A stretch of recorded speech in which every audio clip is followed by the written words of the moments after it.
it illustrated that when this happens, folks that can't move at the pace of the machine, can't leverage, AI native workflows. There's no way. There's no way a human's going to keep up with it. So my spicy take is, yeah, this is real. It's not science fiction. Autonomous hacking is now a reality. And ironically, nobody saw this coming. The AI companies are the ones who are actually behind it. I recently spoke with Kyle Hanslovan, co-founder and CEO of Huntress, following the disclosure by OpenAI that some of its AI agents had gone rogue during a test and compromised AI platform Hugging Face. What we didn't know at the time was that a string of other similar incidents were just about to be disclosed, including some incidents involving Anthropic's Claude models. What hasn't changed, though, is the message for solution providers and MSPs, who are only growing in importance in this brave new world of autonomous attacks. You're watching Security or Else. Welcome to the podcast where we explore what's hype, what's real, and what channel partners truly need to focus on next in security and AI. All right, Kyle Hanslovan, thanks so much for being here. Hey, I appreciate you having me, brother. It's good catching up. So I just want to dive right in on OpenAI and the Hugging Face incident. I'm sure you have some thoughts on that and would love to, just jump right in and hear what your reaction was to that. What's so funny about this, my phone blew up that day, and I would call the general sentiment of all my text messages and DMs were like, all right, how much of this is more AI marketing BS? And how much of this do I actually really need to be concerned about? And I said, hey, these companies have their brands on the line. So if they're completely making up things, I'm not saying embellishing, but making up things, it's not going to look good if that comes out. So I told them there's probably something real to this. I also said it'll be very, very interesting when people start bringing receipts. And we kind of didn't have that. Remember with Mythos? We kind of got this big announcement of, oh, it's scary. We have to lock it away because it's going to be so, damning and changing. But we never really got to see the receipts. What's exciting, as you mentioned, with, Hugging Face side of it, they actually came with some receipts. They walked through their incident response process. And I would say it pleasantly surprised me, meaning a lot of the claims, salacious as they were, was this for press or not? Even if some of the details are embellished, which I don't think it's perfectly clear yet. But however, what we got to see from the CEO and the team over there was to be able to respond to an incident where AI is not just like augmenting humans or not just helping write malware, but is actually conducting, orchestrating, and just the sheer volume of noise, let alone restitching that timeline back together, figuring out what truly happened, because there was a lot of garbage in their logs, and to be able to put it together, the conclusion most, I would call credible security researchers have come to the conclusion is, regardless if this is fake, real, we all believe that there is real truth in the story. It illustrated that when this happens, folks that can't move at the pace of the machine, can't leverage, AI native workflows. There's no way. There's no way a human's going to keep up with it. So my spicy take is, yeah, this is real. I think it begs to the question of why did the AI model hack into this business? Isn't that a path of most resistance, not least resistance? There's a lot of unanswered questions here, but bottom line, when it does happen, regardless of why it happened, it's going to take a completely different level of analysis. And that's going to require both humans in the lead of automation and some humans in the loop sometimes coming back and saying, hey, there's a lot that went on here. How can I find the signal in the noise, especially when it's a loud, noisy, awkward AI agent doing bad stuff on your behalf? So I liked it. What about you, man? What was your thoughts? Yeah, I was definitely wondering, is this sort of the moment, the incident that's kind of a turning point in terms of automated attacks, autonomous attacks? So I've been wondering the same thing as you, but it sounds like it certainly could be the one we look back on and say, oh, that was the first of its kind. And then, many followed that. So we'll see. But very interesting to hear your perspective on it, that it very well could be real. Yeah, we'll see. Again, I remember APT1 was a big thing for advanced persistent threats. Is this the future of AI PT1? I know that's corny, but it'll be interesting to see how it shakes up regardless. And you touched on it just now, just around, the way to respond to this kind of thing and, humans in the lead, humans in the loop. I don't know if this incident changes anything or if it just kind of confirms, how you've already been feeling about the right way to be preparing for this kind of thing. I think a lot about like physics. There's two different type of physicists. There's theoretical physicists who are allowed to dream. And then there are physicists that are based on not just math and the probability, but actually observing, is this actually happening? I think all of us thought the theoretical speed of adversaries, the sheer volume, and maybe just how hard it will be when you have truly like AI is coming through and having success, but not necessarily because an AI adversary is surgical and perfect. To be very frank, it's just very fast, very automated, very quick to make decisions, and that is hard to get ahead of. And so what we didn't see, or what based the logs and everybody's taken a look at, just even finding what the signal in the noise was, all the theoretical physicists or theoretical AI attack folks have said this is going to come. This, to me, crossed the threshold into, okay, this is very much not theory anymore. This is in practice. When you theorize what could happen, well, your theories end at like, oh, this is scary and we should get ahead. But when stuff moves into real physics, real attacks, you get real consequences. So I'm pretty excited to see beyond the media and the court of public opinion.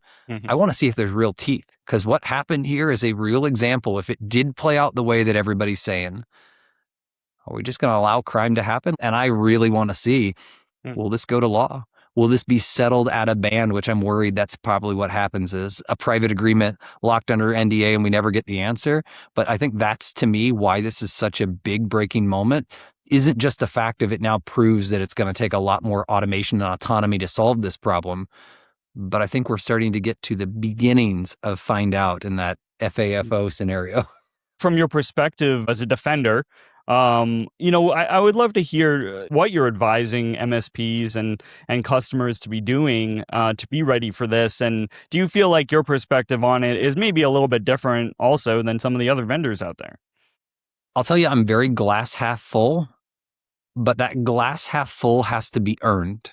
What I mean by this is I actually think right now the defender is at a notable disadvantage. And that just comes with like the lawlessness of adversaries in cybercrime. Like, we always are going to, unless like we start breaking laws and also running into like ending up in handcuffs, which none of us are going to do in business. I think that means we're going to have to play a completely different set of cards, and we're going to have to play by a completely different set of rules. And I don't think many people, like, what stinks is as I'm watching the marketers in cybersecurity industry talk about this, everybody sounds the same from marketers. It's like, we must be agentic.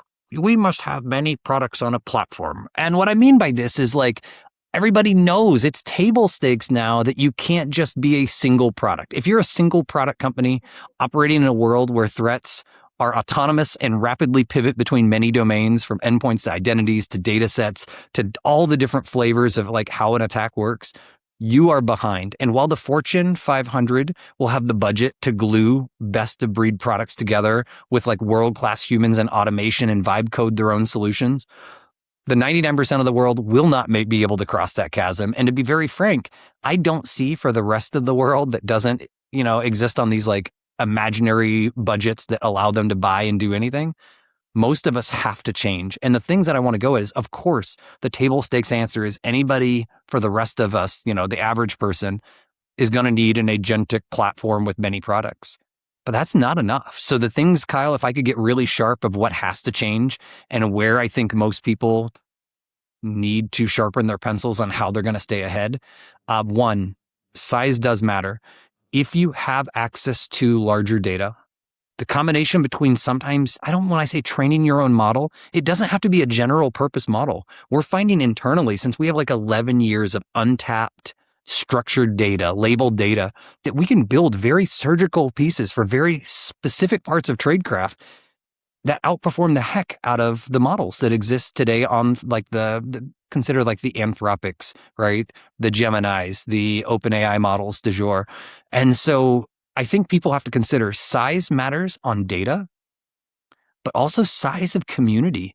The fact that we as a community play a real role in just sharing information. Like I got to do this just this week, a webinar. It was more like a live stream. 8,100 people jumped on this sucker, and we're sharing with FBI Director Leatherman of how attacks were going back and forth. And he made the point that an adversary historically has been looked at as, look, adversary only has to be right once. But when you have the community all coming together with TTPs and seeing mistakes, like we recently were able to see an actual group of folks that were doing this massive brute force campaign and password spraying campaign. And it came from one person, an MSP in a chat group that said, I think the adversary has been evicted from the infrastructure you guys talked about. Good job. I'm seeing early signs they moved to this new infrastructure. That one tip allowed us to change the whole dynamic on its head, and the adversary only had to be wrong once, and we were able to work to that new infrastructure player, evict them out the network, and minimize the size of this threat. So the part that I'm getting at is not just like autonomy and speed, it's size. And when this all comes together, autonomy and speed, threat intel from everybody in the community, and that means vendors have to play a better role together. We are not sharing nearly enough. Our communication is still rooted in this fear of like, oh, if we share our biggest threat indicators, we're going to like not have our competitive edge. That world is gone with the adversary and the advantage they have right now. And so I'll make it a little bit more succinct to bring it all together. But if you do not make all of that come together, the partners playing, the vendors playing, law enforcement, threat indicators at global scale, the speed of all this, you will never get to real herd immunity, which real herd immunity works that when 300 companies instantly get compromised, millions of companies simultaneously get instantly inoculated. That sounds sci-fi, but to be very frank, we're already doing this at a small scale, and I think that's where the world must move to. So again, it's not that we at Huntress have like an advantage. I'm saying all vendors need to move in this direction, because what we're emulating internally as our own AI-powered adversary is scaring us enough to the fact that we know we have to move in this direction, or we will not be relevant ourselves. And I love that example that you just gave of the MSP, sharing this crucial information. Maybe your message to MSPs is, they have such an important role to play in all of this, even if it, sometimes feels like AI is this huge global thing. MSPs are more critical than ever, really. Yeah, we've all been drafted, whether we like it or not. That's why I like the word drafted, into this fight against the modern adversary. And modern warfare requires them to share this information. So I'm not saying I'm putting the onus, but I don't think people realize that just the one tip. Like we had a case not long ago that it was a large university that was held for ransom. And it turned out the right IT practitioner who was going through the incident responders data stumbled onto a config file they recognized. This config file had the full SSH credentials, and it allowed both law enforcement and private vendors to collaborate. We were able to steal the data back that the threat actor took. That was enabled not by all the super geeks, not by vendors, not by people like me, not by fancy FBI titles or world, international like law enforcement or intelligence. It was a kick-ass sysadmin, netadmin that just saw something missed by incident responders. So yeah, in this fight, I think we all play a role. And I think most people are underestimating that even the smallest indicator, it's not always going to be the needle in the haystack they found. But if people don't share that, you cannot possibly leverage all this autonomy and fancy technology without that crucial piece. So I'm dead set that the community, it just won't work without the community. It's that simple. You just mentioned the live stream that you had with the FBI. Looking back on that experience with the 2021 exchange attacks and kind of your vantage point on that, what would you say is kind of the legacy of that, and how does that connect to what we're seeing today and these threats that we're currently dealing with? We declassified a public and private collaboration that happened on Microsoft Exchange back in 2021. Most of you remember 80-some thousand Microsoft Exchange servers all got hacked and all got web shells. What we got to share is because we were able to use the laws to their advantage, we actually worked with law enforcement and a private, very large cloud provider, and they were able to get us access to the actual adversary's infrastructure. And because the adversary had logging in their exploitation of the world, like all the Exchange servers that were available on the internet, we as defenders reassembled all their logs, put it together, reverse engineered the proof of concept, and before the mass world got exploited, we were able to collaborate both as far as like Huntress and other security vendors could go, meaning we did a lot of victim calling and notification, but we also were able to get a warrant through the National Security Council and through the Department of Justice. And because we had the web shell and because we reverse engineered their web shell and found out that they weren't like authenticated in a way that would stop good people from using them, FBI was able to go issue commands that all that did was uninstall the backdoor off of all of these tens of thousands of victims.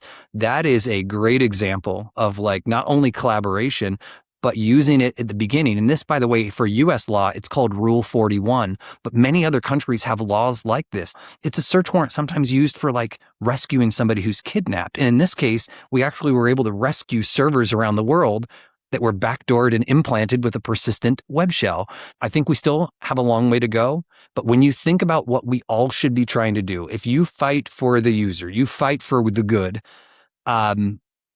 that means we have to impose costs to these actors. And what's wild about this is 5 years later, after this giant collaboration, we finally did a joint campaign. I say we, but it was really FBI and team. They have a very long memory. They work with Italian Postiali. And when this criminal that they discovered was behind this Microsoft Exchange issue came to Milan, well, they threw him in handcuffs on the jet bridge, and he's now extradited to the U.S. going to jail. So imposing cost, we all play a role in it. And that sometimes is taking down like these safe havens for crime. Sometimes it's taking down the actual infrastructure.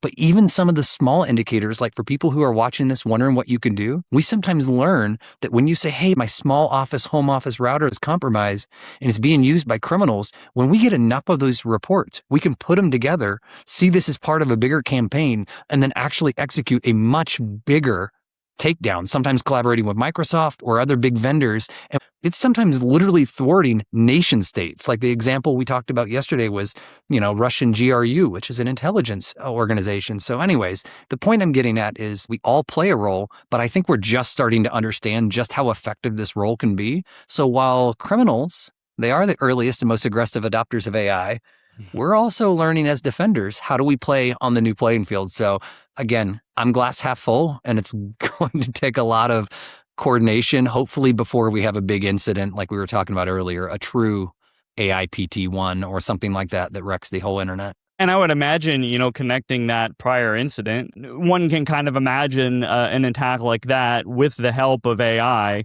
That would be a very different story. No one would have just stopped at web shells. If you put a web shell, that means usually there needs to be some minimal automation or minimal human interaction to interact with a web shell. But if that had happened 5 years later, if you just let me take even the dumbest LLM, where you take an LLM, strip out a lot of the features and just have it do basic workflows for the sake of good. Oh my gosh, Kyle, I could have wrecked the amount of lateral movement I would have simultaneously. Like, how could you think about you as an MSP? Thankfully, Exchange now is largely in the cloud, and that allows one cloud provider to kind of respond in their environment very tactically across all of their infrastructure. But imagine when it's not. And if you had to simultaneously go into, maybe you had 100 companies you manage as some flavor of channel partner, whether you're an MSP, MSSP, telco, VAR, and now you had to simultaneously go into 100 at a time and fight 100, let's just call it augmented web shells. No way. We would not have had the surge capacity for that. And it's going to take automated tools to respond. So to be very frank, Kyle, I'm hoping we see more tabletop exercises and war games that start to exercise against these theoretical things while they're still theoretical, because when they come into real life, I'm not sure we'll have the surge capacity if we have to throw humans at it. Actually, I can tell you confidently, if it works, we will not have the human expertise to go after that. It'll have to be machine on machine. Do you have a sense, if you're able to prognosticate a little, do you have a sense about just kind of how far down the road some of these scenarios might be, or is it going to be kind of gradual build up to it, or do you think it could happen fairly quickly? Yeah, I'm salty and a realist. So to be very frank, I've talked about high level things. I'm hoping the first versions we see of this are like training wheels size automation. So think about, for my technical people that are listening, if those web shells were used, I imagine the very first versions would be like directory listings and just enumerating files, like no Mission Impossible nonsense. And so for my less technical people watching this, I'm saying I think the very first versions of these are going to be lackluster and they're not going to be so sexy, but they are going to enable even the humans in the background to be more lethal and more targeted. So when they do have 10,000 victims, unfortunately, they're going to go after the ones that are going to be the most ripe for extortion, which means the most ripe for them to get paid, which means the most damage. As the adversary learns that they missed out on opportunities, they're going to learn from their same failures. They're going to learn from their same OPSEC failures. And so even though a lot of what I'm talking about on here is maybe 18 to 24 months away, I don't think we're going to have to wait that long to start seeing adversaries use it. I think they're going to crawl and walk and training wheels and ride and then motorbike. And then I hope we get the benefit that we can improve our technology while they're improving their operations. Because if they do leapfrog, it's going to hurt. And I don't know if an insurance company will be able to bear that, like, let alone the companies. Because if I was building operations today, I think I could be very dangerous against tens to hundreds of thousands of businesses at a time. And if you get the right team and the right infrastructure and the right playbooks and the right trained models that help this, that could be really hard. I don't want to be all doom and gloom. I just want to be realistic that while we're not here yet, these aren't like theoretical. This is going to happen. I don't know if it's in 6 months, or 6 years. I just hope it's closer to 6 months and not 6 weeks or 6 days. Well, I also want to ask about Huntress. You just had a major milestone. From talking to you over time, it's just very clear that you've built this company the way that you wanted to build it and the way that you felt like was the right way. I'd love to hear just kind of how it feels to, hit a milestone like this, 250 million in ARR, when you've been really doing it your way, basically. $250 million of revenue is dope. I mean, there's no doubt. I also, as much as that's cool, we internally don't goal anything on that revenue model. We goal on how many endpoints, identities, companies that we can protect, and the revenue comes. So I'm using mainly the revenue milestone as it's validation of the trust that we're earning. It also, to me, you know what $250 million sounds like? That sounds like a lot of trust that people have put in me and a lot of expectation that I need to continue evolving ahead. That's what they're paying for. They're paying for peace of mind at the end of the day. All the geek stuff is great. They just want to know when they have their world's worst day that it's not ultimately going to be the worst day that they can't survive from. And so I actually am feeling, at the same time I'm celebrating, I'm feeling an enormous amount of pressure. I think that's probably why even in this call, I've been so focused on where we need to go. I can tell you the Huntress of 2026 does not survive in the Huntress of 2030, maybe even 29. I know that I have to reach more people, Kyle. I got humbled pretty big that I thought Huntress could educate the masses largely on our own. And even though I've always been about community, it wasn't not having partners. I didn't realize how much faster the adversary was getting at compromising victims as opposed to my pace of leading with education to get the community better protected. And I mean, that's okay if they go to any vendor. I think that's truly, honestly okay. I've made some headway on our partnerships to be able to do it a lot more global, a lot faster. Even though I'm a team of just under 1,000, I have tens of thousands of people helping me educate and ultimately helping me sell. It's also humbled me a little bit of Huntress can't stop at revenue. That's cute for investors and stuff who live or shareholders that want that. But our mission demands and the reason that the revenue comes is because we keep building the products, the platform, the innovation. It also comes with some level of transparency, like being able to just say we effed up, Kyle, and I put egg on my face. I admit where we got something right or wrong, and then move on, go back to doing work. That's going to have to be there. And to be very frank, one of the biggest things I'm worried as I scale, I'll one day have to IPO. I have no plans near term. To be honest, IPOing would just slow me down. I'd have hostile investors to worry about. Our growth is so good, we really don't have to worry about nobody in private equity is going to take us private. But what happens when you have all those distractions is people forget that it's about the value you're providing. And I secretly know, Kyle, the way that I'm able to provide value, it's actually our DNA. I have die-hard mission-focused security researchers. It's not by accident we're called Huntress Labs. So these like lab mindset individuals can go and make a massive impact while also being personally happy. And when they're obsessed with outcome, mission focused, and really leverage their offensive mindset to defend the masses, that's a really it's a good positive culture. So Kyle, the revenue's going to come if I don't lose that DNA. And I think as long as we don't lose that culture first, we don't forget that we're here for the 99%. I'm not looking to go protect the Fortune 100 or Fortune 500. They got companies. Go use CrowdStrike for that. But most of the world needs a partner that's going to augment them, that's going to stay ahead. And so, Kyle, if you notice, I know I need more partners. I know I need to elevate my product. I have gaps in my technology that I think we need to fill. Like for instance, when somebody's encrypted with ransomware, say it gets past everything. Why can't I just automatically restore all those files autonomously without somebody in the loop? Like that's a gap I have today that will be going away. But the real North Star is we can't lose culture. Next time we catch up together, you should grill me. Have we lost culture? Because that's what's really going to ruin it. Well, I mean, it sounds like that, you've kept that front and center this whole time. So seems like you're in a good position. Today, and every day we got to earn it. That's the fun part about cybersecurity. It's never dull. And as long as you earn it every second, every minute, every hour of every day, you won't be bored. Mm-hmm. Yeah, absolutely. Well, Kyle Hanslovan, thank you so much for being here. Such a great conversation. So many great insights here. Thank you so much. Thanks, dude. Thanks for giving me a chance to riff. This was fun. Thanks to everyone for tuning in. If you enjoyed, you can like and subscribe on YouTube, Spotify, and Apple. And please join us next time as we explore what's hype, what's real, and what channel partners truly need to focus on next in security or else.